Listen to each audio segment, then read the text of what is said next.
DFW. Are you ready for a new vibe? It's Posh.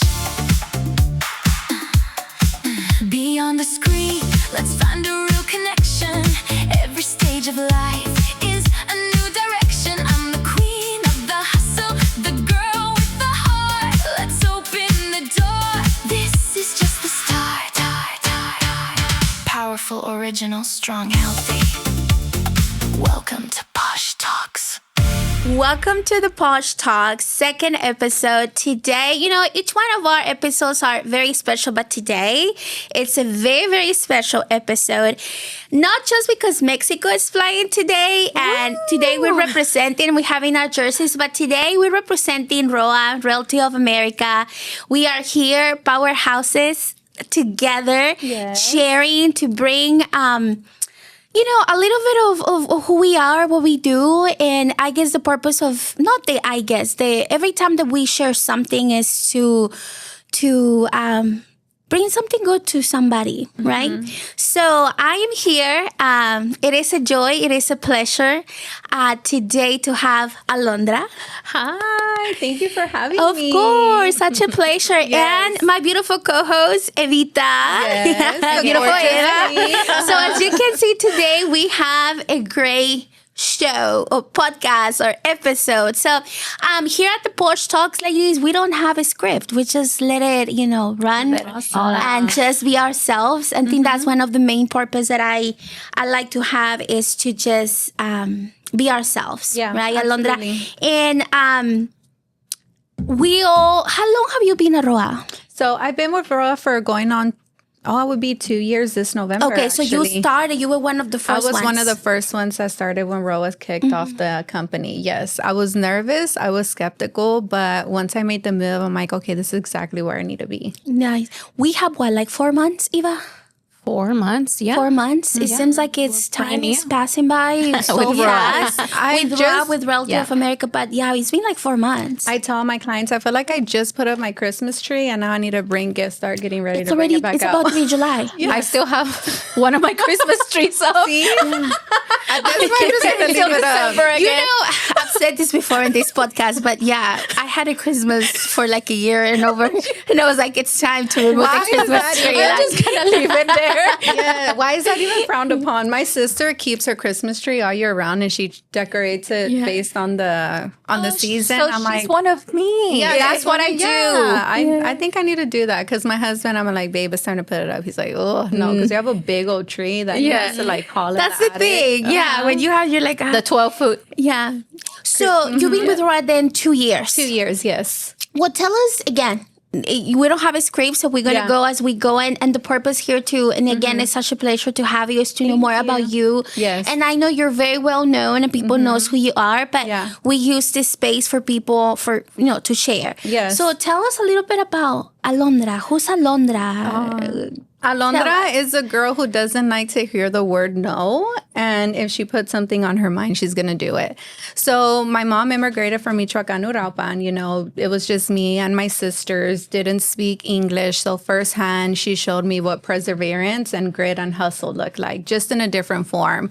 Growing up, she taught me that you go to school, you work hard, you get a good job, and you're set. You don't have to worry about anything else.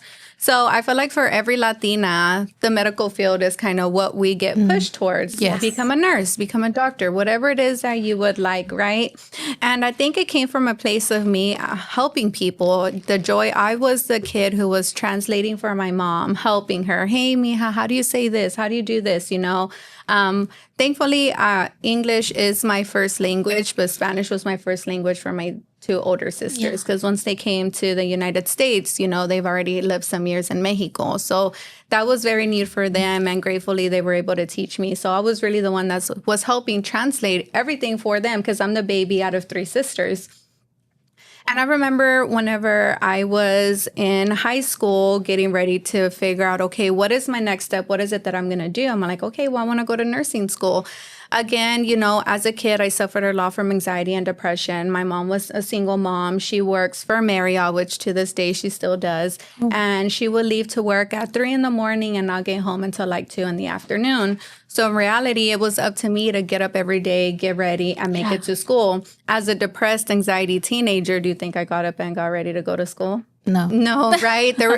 But my love for education was always there because she would get home, mija, no fuiste a la escuela? And I'm like, no, Mom, can you just call and get my schoolwork and then I'll complete all my assignments at home, which I did. I will never forget the day that I actually showed up to class one day and my science teacher asked a question and I was the only one who rose my hand and knew the answer. And she's all like, how are you going to let someone who's never here know more than the people who actually show up to class? Yeah. And that really stood out to me.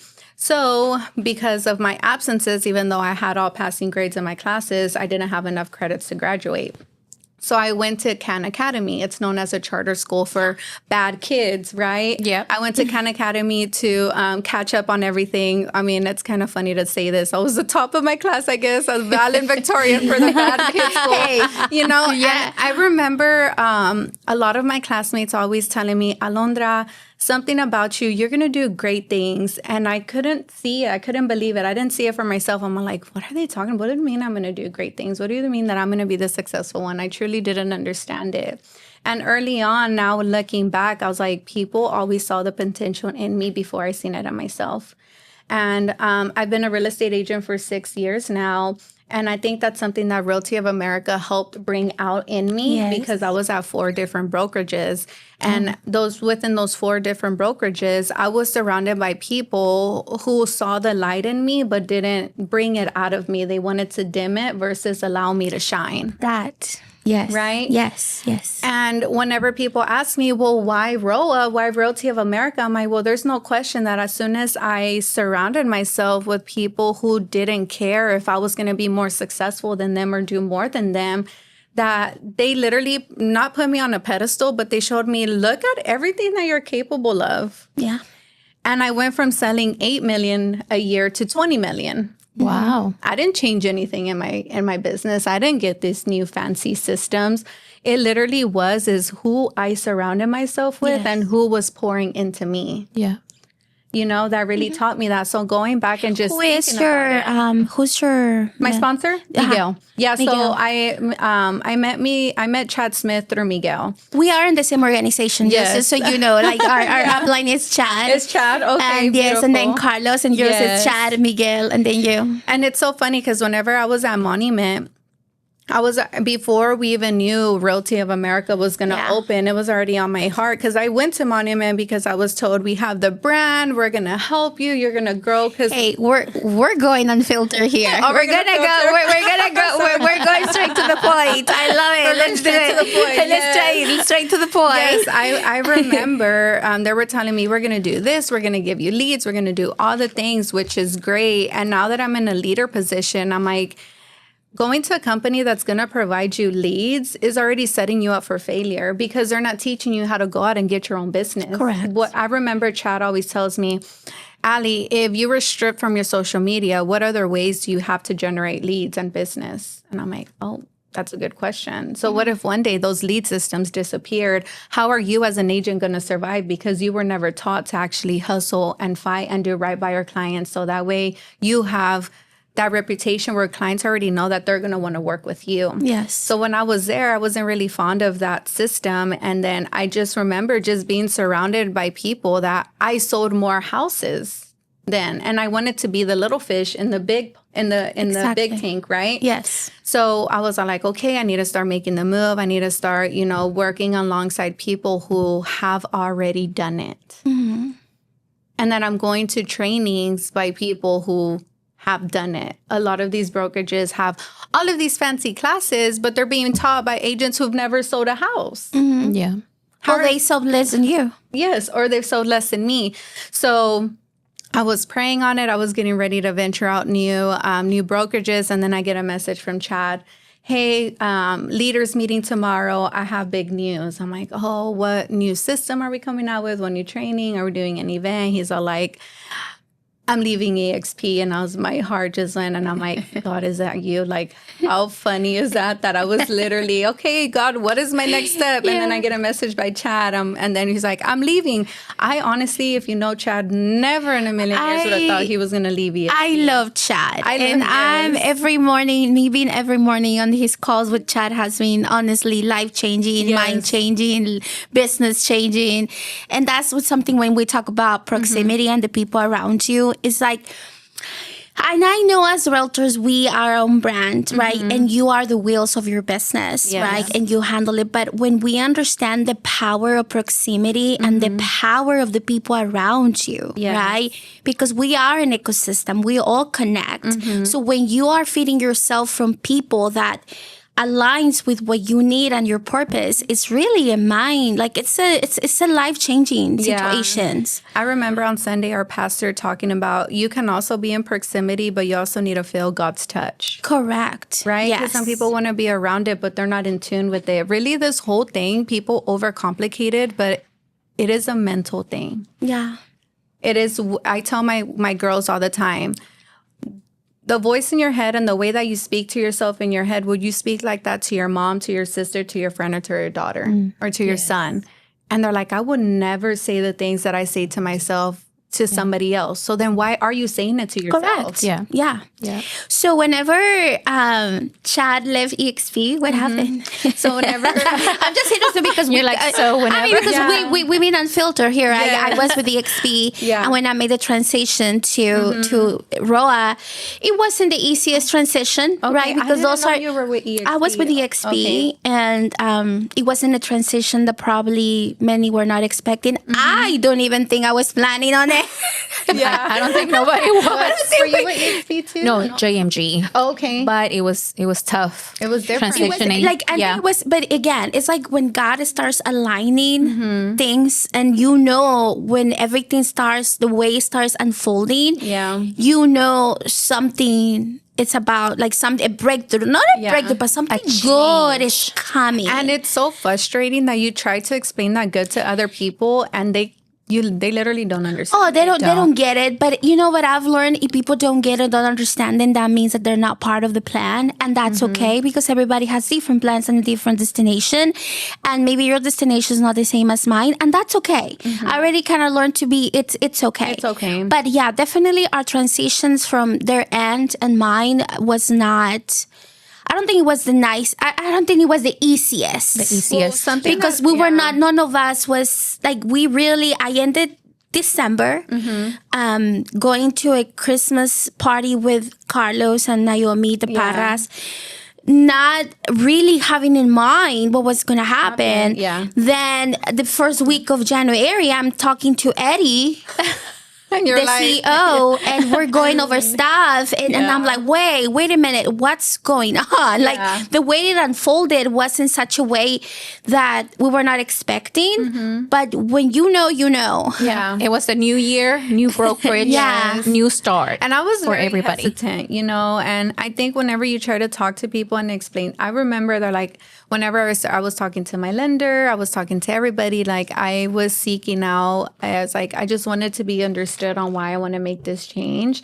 And I think it exposes people's heart posture too, because people are not going to understand, especially when you start bringing God into your business, you start bringing mental health into your business, you start bringing in positivity, people live in such a scarcity mindset that they don't understand of, well, what does that benefit you? When I was explaining to people how much Chad pours into us in the transition, they're like, and what does he get out of it? What does he benefit from it? I'm like, that's the thing. There is no benefit. I'm not paying him any extra. It's just because he wants us to win. Why is that so hard for understand? Just because your heart posture is not in the right way and you just in it for yourself doesn't mean that that's what other people are doing either. Yeah. And like you said something, when you have something so beautiful, or like you have something that it's so, that is feeding your soul, your mind, your business. What is it? The instinct that we have as humans is like you want to share. You want to share. You want like, here, take it. Like this is like look, it's life. Yes, like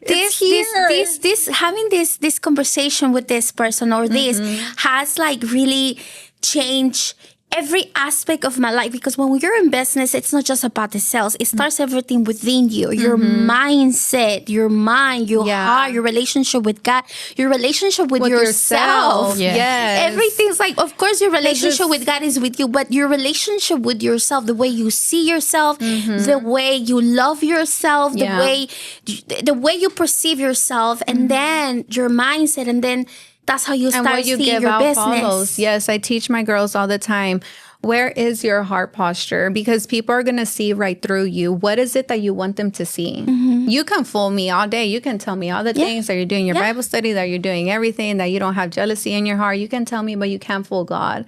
And I feel like in a lot of places that I spoke with and a lot of things that I hear, they're like, Alondra, I'm doing all the things. I'm doing the open houses. I'm posting on social media. I'm doing everything that you're telling me, and it's still not coming. I'm like, well, because there's something that you have to fix within you. And that's some of the things that we've spoken with Chad in our calls. And it's like, okay, if you've been doing all these things and there is no results, there is something that it's not, that you're not doing.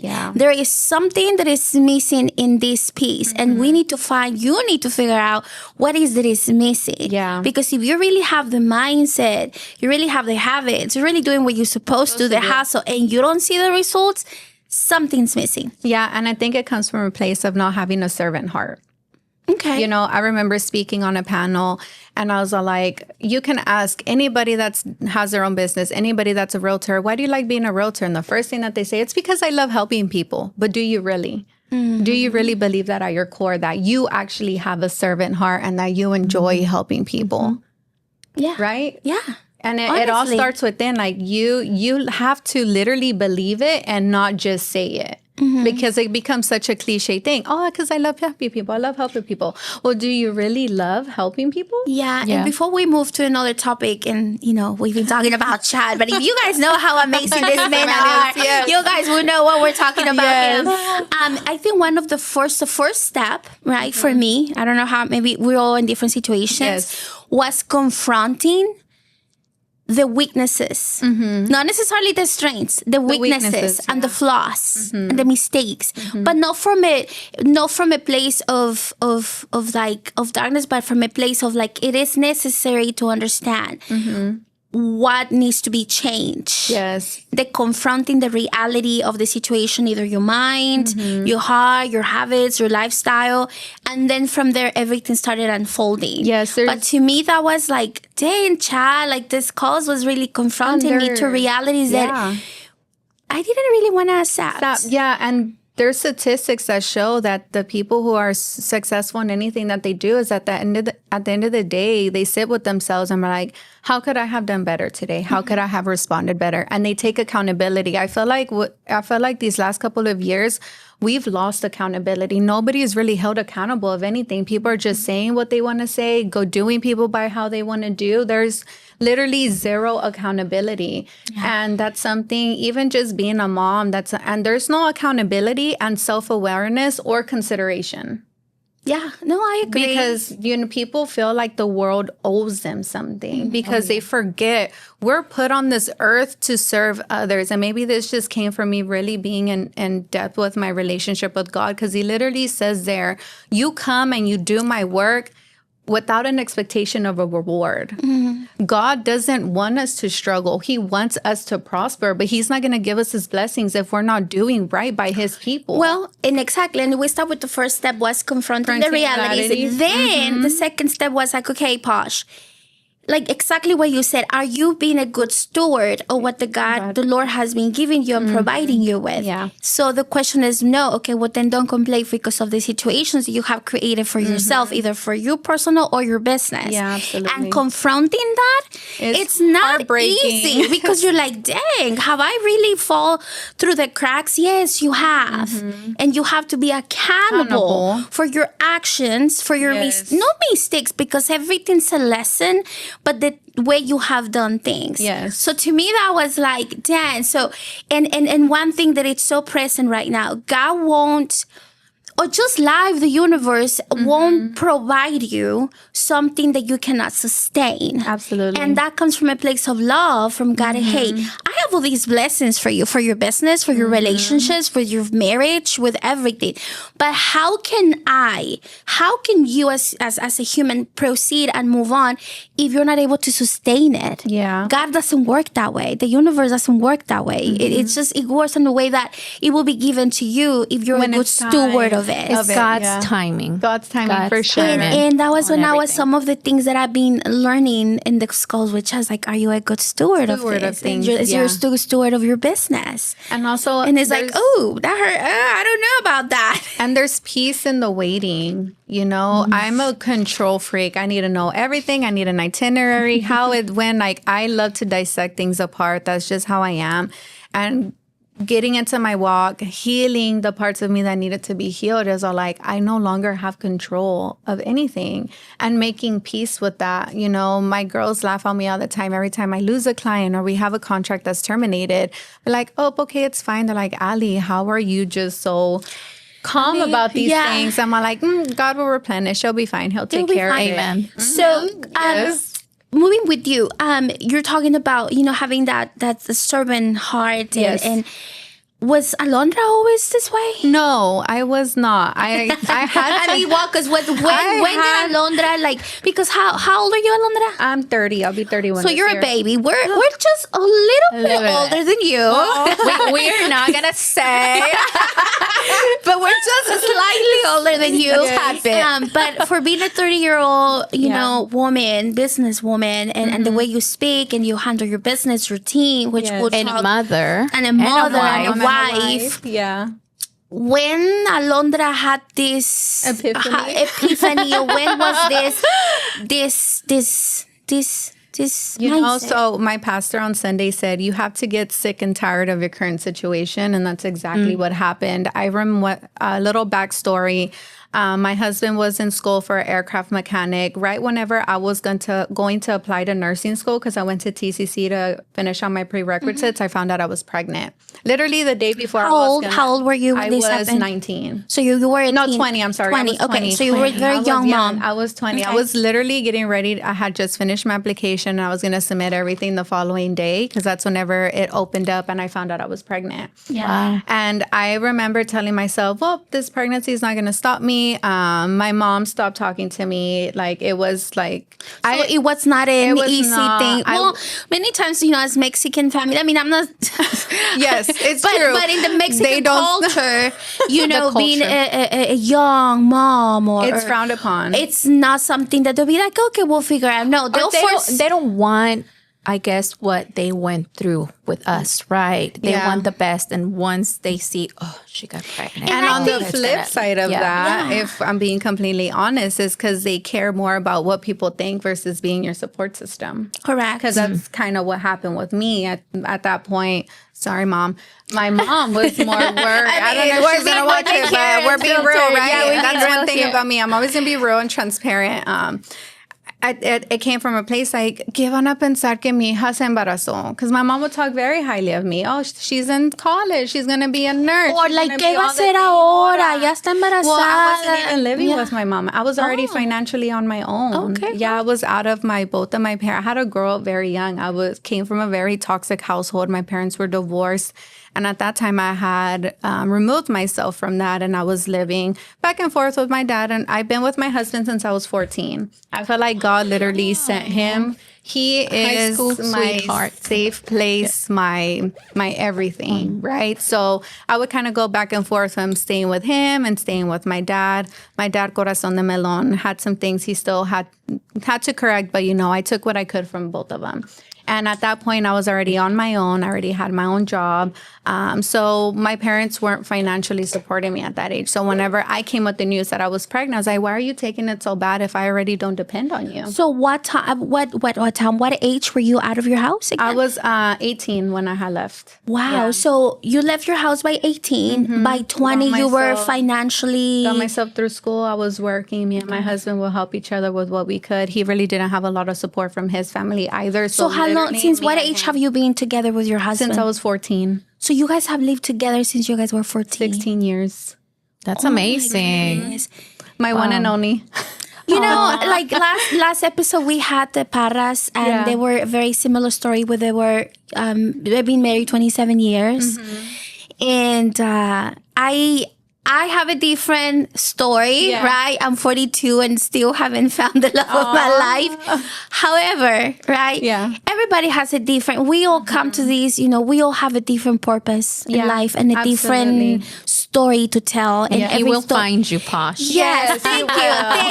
And every story is so beautiful in its own, because I Yeah. do believe we come here to learn and to live and to experience and to Yeah. become better. So everybody has a different story, but I think it's a beautiful thing Yeah. when I hear stories of people saying, I found my person at Yeah. 14, at 16, and we have walked this path of life. Yeah. And it's, to me, you know, even though I have a different story, it is Yeah. a beautiful thing. Yes, and I think what me sharing this is going to the key points that have helped me be who I am today.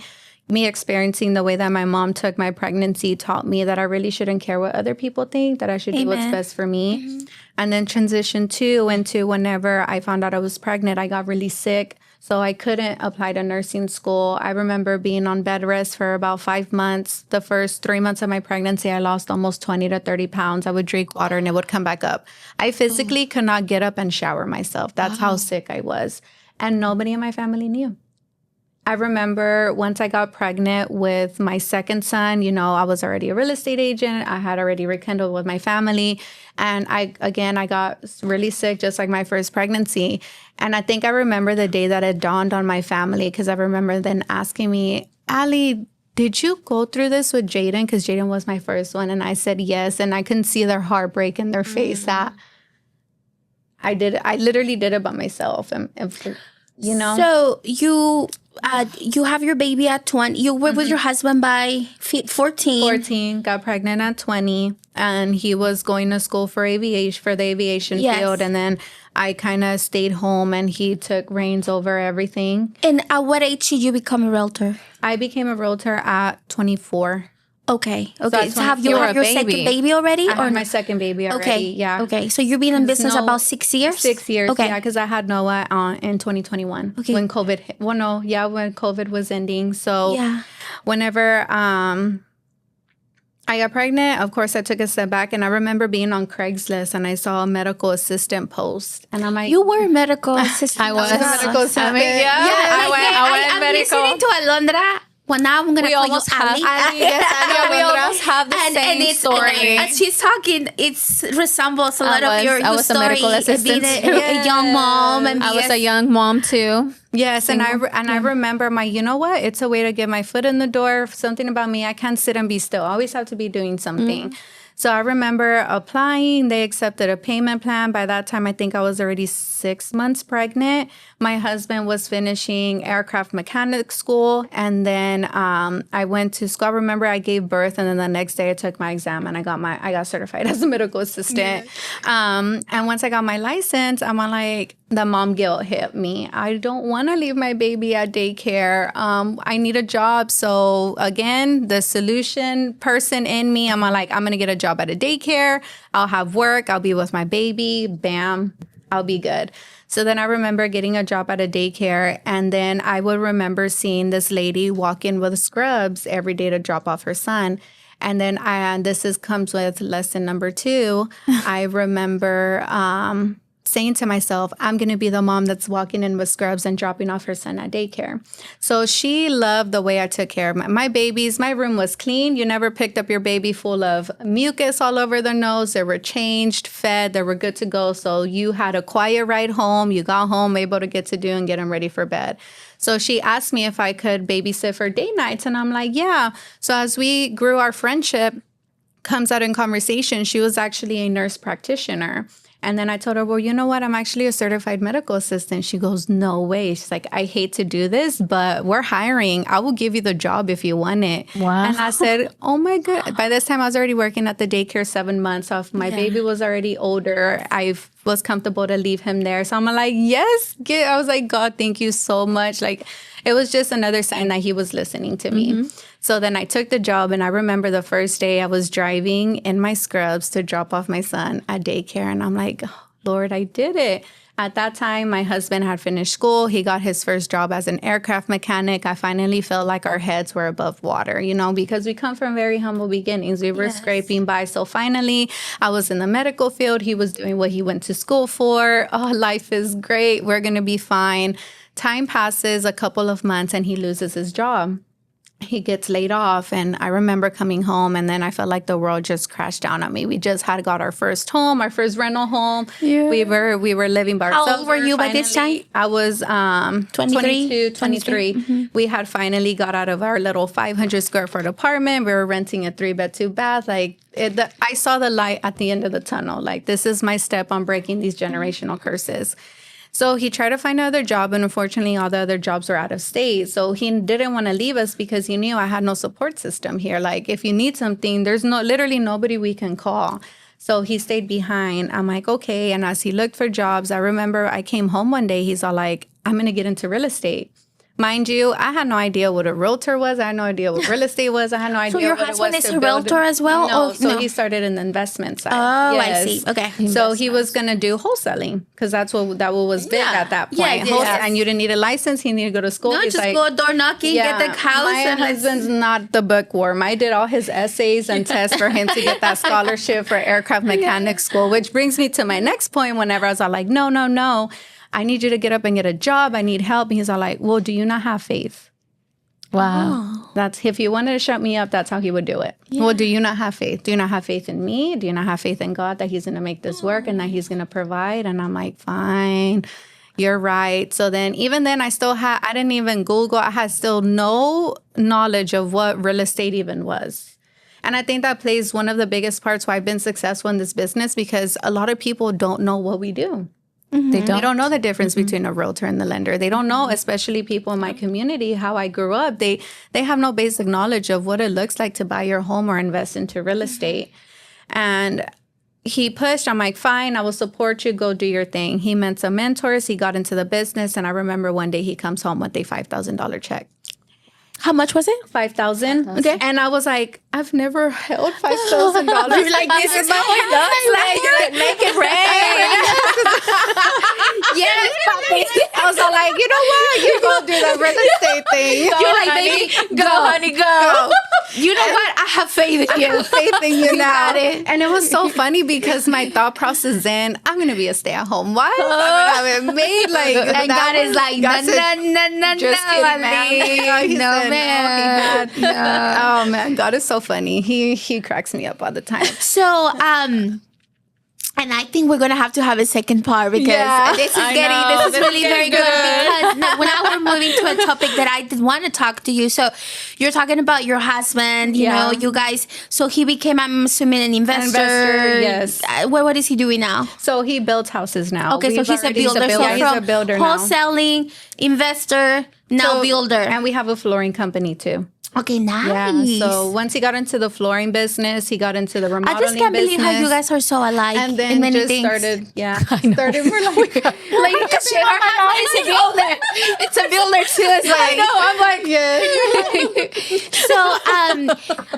So this is one of the things that I always, like now that we're moving into the husband and the family.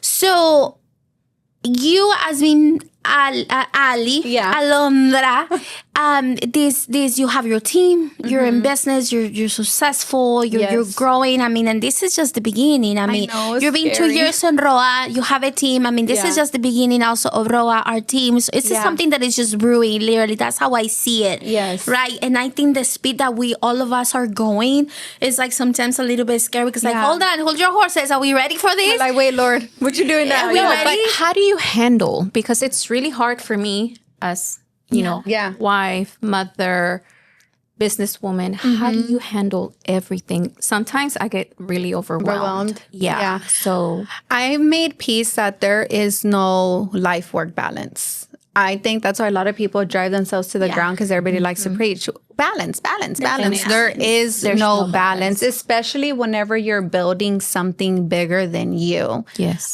Early on, my kids would complain, oh, Mom, I have to wait in the car while you show 5 houses. Why do you have to go to your clients? And I had to literally, again, break it down for them. I was like, baby, if mommy doesn't show houses, I don't get paid. If I don't get paid, I can do what? Well, then you can't buy me toys. You can't pay for food. You can't buy me McDonald's. Now, the good thing is that you're right there with me. With your as I'm money. making money. So Yes. life is not perfect. Yes. I mean, I don't have children, right? But I would say something like that. So, And then, but at least they're with you. They're with you. It took a while for him to start grasping it. And now I hear my oldest tell Noah that, hey, mommy has to do this because then we can't go swimming tomorrow. Mommy has to do this because then we can't go to Ninja Kids and go to the or go ride go-karts.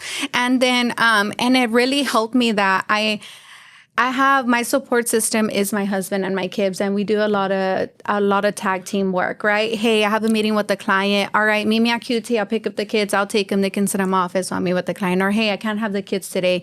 Like for example, today we have football practice. I have like 8 showings in Godly. He's doing walkthroughs with his clients. So my baby Noah, he's in daycare. My oldest is with him. He's old enough to kind of sit and entertain himself. But also too, now that I have my team, they help me pour back into myself too, because there are days that I'm overwhelmed. And I think whenever you pour a lot yourself into your people, that it is okay for you to say, hey, I need a mental day. yeah. Because we don't show, we're always in this fight or flight mode that we feel like if I'm sitting, I feel unworthy of rest. Right? That is exactly how I feel. Yeah, that we feel like we're unworthy of rest. But I think it also comes from a place of comparison, because whenever we're resting, what are we doing? We're scrolling on TikTok, we're scrolling on Instagram, and the first thought that hits our head, oh my gosh, she posted this really good video. I could have been doing that right now instead of here relaxing. Preach, girl. Right? Because that's Exactly. And how so I something feel. that I teach my girls all the time too is like, you literally have to have tunnel vision, because I teach this to my boys too whenever they're running a race. If you're going to run a race, every time you look to your side to see how fast your opponent is going, you already lost because you slowed yourself down paying attention to what the person next to you is doing. You focus on the end zone, you focus on the end line, and you get yourself there. Wow. You know, you get yourself there. And Well, that's right now, the way I see, like, going back to the chat thing is, we have blinders on. Yeah. Like right now, in this stage of my life, I feel like there's blinders. You know how the horses, when they have Yes. those blinders, that's where we are right now. Like we have blinders on, and I think as we all being part of the same ecosystem, it's like the blinders are on. And even then, being in our ecosystem is intimidating within itself, because we're surrounded by some people that are doing amazing things. And Yes, but I use that as encouragement. Yes. Like whenever we're in our morning calls and they're like, yeah, today, this month I'm closing like, 8 million and I have like 4 under transaction. And there's this guy and he's like, I have 14 homes under I'm closing 14. And I'm like, how many am I closing? So Posh, you should have been like, I have like 30. I think I lost count. But you know what? And that's something that is like, okay, you know what? You want to be surrounded by winners. You want to be surrounded by people that are doing amazing, great things, because it's they're gonna contagious. push you. It's just contagious. It's just your mindset gets rewired, and you immediately start speaking like these people, talking like these people, doing business like these people. yes. So it is, And it also teaches you to be grateful for the small things, because, God will say, steward and do good with the small so I can trust you with the big. Oh, amen. That's Right? a good one. So I get on my husband too all the time. Oh, we got a flooring job, but it's only 500 square feet. I'm like, you better be grateful for this 500 square feet, because you could not have a So job. talking about that, because I know again we might we might need to have a second podcast. You as being the wife, Yes. and he's been the husband, and both being what I can see very alpha personalities. Oh, yeah. I can see that you guys have very type A personalities, very alpha. How do you handle this transition from being Alondra, the team lead, the business woman, to your partner at home, and then you guys have projects together? Yeah. So walks us through the successful, the goods and the bads, and how have you been able to successfully handle your marriage in a way that, you can be still a boss, but then a wife. A wife. God smacked me, if I'm being completely honest. Okay. I remember as I got I think when I had my full life, like God grabbed me by my shoulders and shake me, and my life flashed before my eyes happened around 2 years ago. And that's whenever, because I would complain, like I always felt like I was doing more than my husband, right? That I was more successful, I was accomplishing more. And I forgot that the reason that I'm even where I am today is because my husband put his business on the back burner to be there and help me be successful. He was the one driving me to my showings, setting up my closing gifts, recording my closing gifts. Hey, take me to go do this, take me to go do that. So there was a lot of time where he truly, really couldn't work in his business because he was helping me work in mine. So whenever I had that epiphany, I had to really understand that I had to honor him as my husband. Okay, that's beautiful. I had to honor him as my husband and give him that respect. And then I had to learn how to turn off the masculinity in me and be feminine whenever I was in his presence. How did you turn it off? Because we talk about turn it off, like what is that thought process? What is that in action? I had to rewire my brain that when I'm with my husband, I don't worry about anything. Okay. And it's funny now that I do it. Because you are the one leading all these people and telling not necessarily people what to do, but guiding my husband people. got used to that. He got used to me telling him what to do. And then I remember telling him, I shouldn't have to tell you to help me with the laundry. I shouldn't have to tell you to help me clean the house. I shouldn't have to tell you to help wash the dishes. But then he's all like, I'm sorry. It's just like, I got so used to you always telling me, do this, do this, do this, do this. And I was putting myself as in a mom position versus in a wife position. Yeah. So then I had a meeting with one of my pastors because I was really struggling with it. I was all like, my husband would always tell me if I'm being vulnerable, he's all like, I need you to believe in me and uplift me too versus breaking me down because I am a very hard person. If you speak to my girls, I don't cut them any slack. I don't let them tell me excuses. Like I take your word for, Ali, these are my goals and this is what I want to accomplish and this is where I want to be by the end of the year, that I'm not going to allow you to give me any excuses on why you didn't meet that, because I feel like it comes from a place of healing my trauma, that I had every excuse in the book and I didn't allow any of that or my circumstances to stop me from changing the trajectory in my family's life. Like it puts me back to a place where I really didn't even know how I was going to buy food to feed my son the next day. I had no safety You had net. to build such a strong character, personality that it was hard from being this strong masculine energy that you had to embrace, you had to embody and transition that into being the wife. Yes. Especially, not only that, you guys started from a very young age. It's different, like me at my age, finding a man, it's a different, we all have walk a path, blah, blah, blah. It's different. But when you both start in such a young age, it's hard. And then have to make that transition from like, I'm your wife and I'm going to let you be the man and I'm going to follow your lead. Because that's kind of what I'm hearing right now. That it was that transition from being Alondra, type A. She don't ask nobody for nothing. Yes. She's going to get it done herself. Having to be, okay, you're the husband, you're the man, and we're going to have a godly marriage and let you lead. Yes, and be submissive. And submissive, yeah. Oh, that's a hard one because I don't like for anybody to tell me what to do. Girl, I me too. And I love it because it is a reality.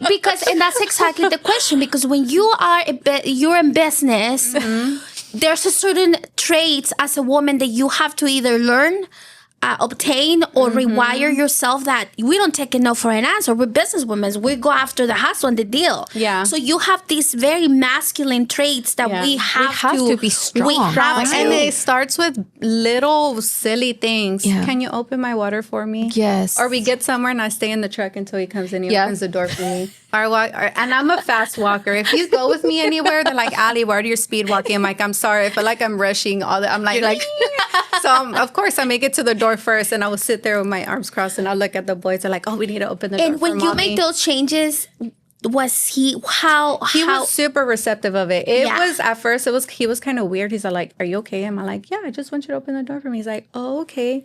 And then would you say that made your marriage even better? Because I truly gave him his position as a man.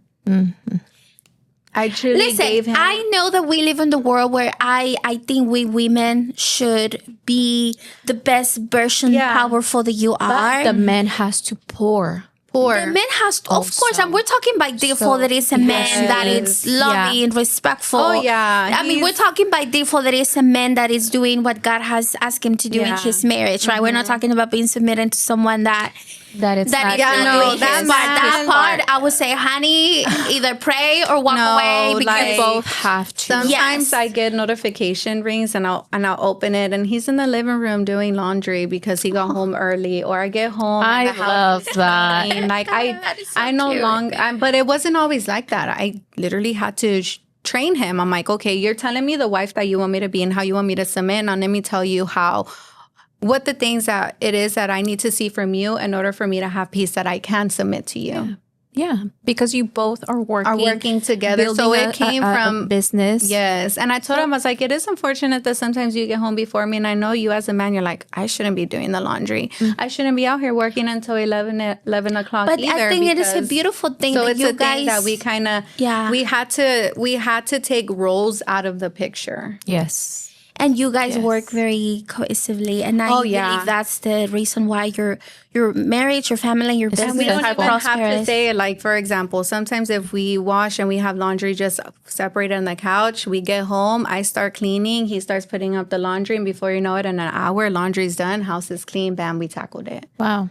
You know, and really that my boys too see that too. Like they open the doors for me, or he has this big old truck. So my little 4-year-old Noah, he like raises his hand like he can help me. I'm like, oh, thank you, baby. So I think it all started with what are they? Chivalry, like the basics for the fundamentals for him to see if we're going somewhere. Where's the address? I don't know. You figure it out. So Even you though let it him sounds just be the man and let him lead. And that's exactly what I'm praying for, a man that I can continue being this, you know, I'm becoming the best version of myself in business and as a personal level, but yet let a man be man. But at home, whatever we do as a family, the boys know, even if, let's say, I paid for ice cream, hey, make sure you tell daddy thank you while he's driving. Thank you, dad. And just little things like that. Like being in a masculine energy for a man has nothing to do with finances. No. Yep. Exactly. I do think we need to have another podcast and talk about this exactly because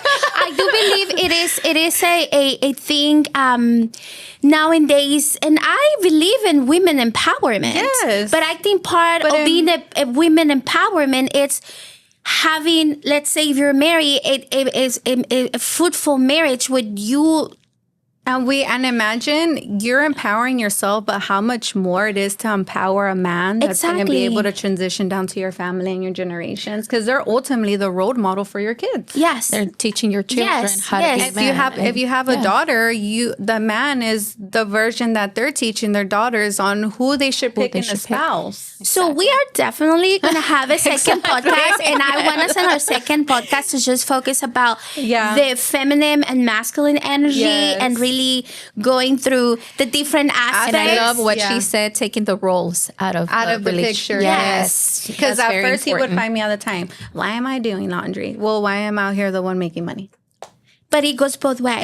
It goes both ways. He would hate it when I would put it on my, like, it sounds ugly, right? How do you think it sounds when you're saying that just because you're a man, you shouldn't touch the laundry? Having those conversations, but yet at the end finding the place where you're like, you're my husband and I respect you as one. And more for Latino men, I think. Oh, yeah. It is very hard for them, right? Yeah. Yes. It's hard. And I think what men will start understanding is, like, I can tell the type of man you are by how your woman shines or doesn't shine. Amen, sister. That is so true. It is, and that's something that I've said. You can see when a woman is being loved and taken care of. There's this glow, and the way you start growing, or the way they can dim your light. So we would definitely.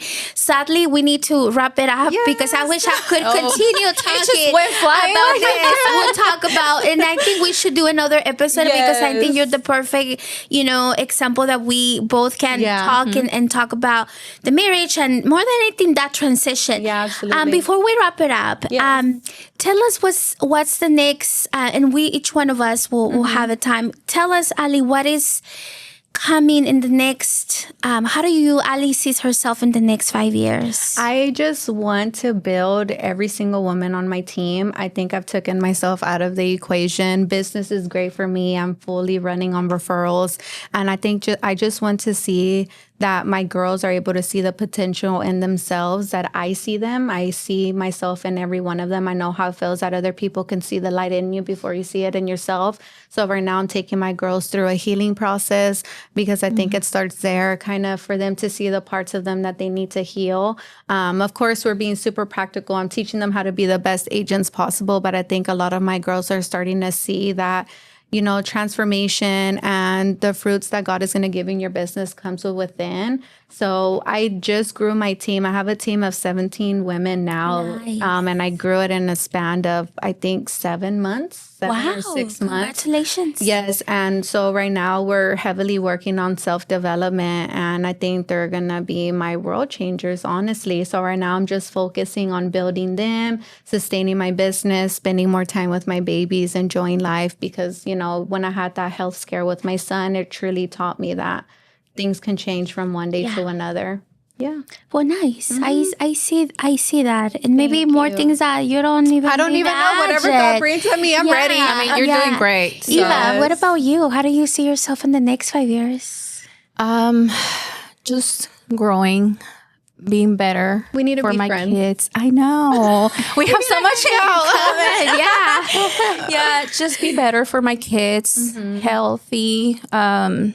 I don't ask for much. Yeah. I mean, I've been in the business for only 2 years. God put it in my heart. Mom, you're already doing a great job. Thank you. Show yourself some grace. Thank Your you. babies are fed. They're healthy. You're getting up and you're showing up for them. So you're already doing great. And it's hard. That's Yeah, a good word. sometimes That's a good word, Eva. Yes. Sometimes I get into my funk. Yesterday, actually, We were exactly talking about that last night. Yeah. I was really depressed, and I was telling Posh, I was like, this and that, you know, this is happening, but I should be thankful, you know, for the ups and downs. So I don't really ask much, you know, Yeah. for what's to come. But you should, because look, there's one thing that our pastor shared over that we can use this to close this out with is don't allow the enemy to have more expectation over your life than yourself. Yes. Amen. Amen to that. That's a good one. I love that. Yes. Oh my And gosh. remind yourself, because I'm like, I don't want to cry here, but it's very true, because like I said, girl, you got it. You're healthy, you're strong, you have your support system, you have us now.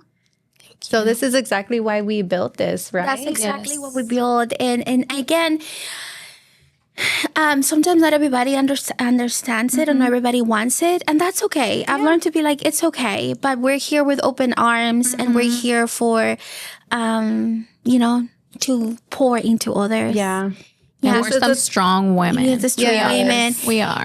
In the next 5 years, I see myself as the best version of myself physically, you know, working on myself. Yeah. I do see myself in a very fruitful and beautiful relationship, marriage. Yes. And I see my business thriving. Yeah. But more than anything, I think that's what makes the difference. Yeah. And I think that's one of the reasons why we came all to ROA. It's that it's not just about the numbers of let me have a team and let all transaction. It goes beyond that. You know, it comes more from a place of like genuinely coming from a place of Whose life can I impact or yes, change? And what God literally change takes can I care of make? the rest. And it's not necessarily about let me have hundreds. Just come. That comes with the work. It's not even. It's more about making sure that the people that is around me, they're growing. There's an impact. They're living to the best potential, to the best version of themselves. It's like the book of Scarcity that said, it's like chasing the wind. Everything is meaningless. Yeah. Once you reach your goals, you sell these transactions, then what? You're just going to want more.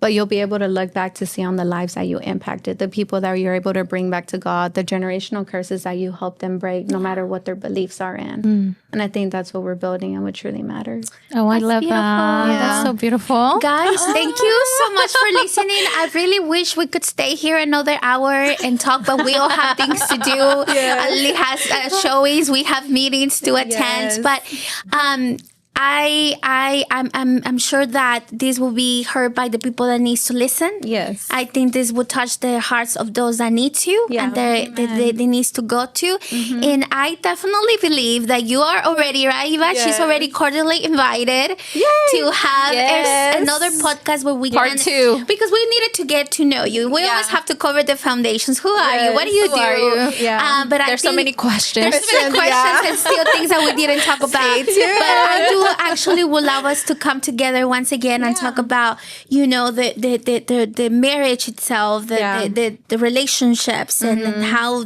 because I think it's a very important topic. How to love yourself and outside of love your yourself, marriage. because everything comes from that place. Absolutely. I think, you know, this word in my mind has been love. Everything comes from a place. It starts the self-love within you. Absolutely. And then from there, everything just spreads explodes. out. Yeah. So thank you so much. Thank you It's for such an having me. honor, such a pleasure to have you.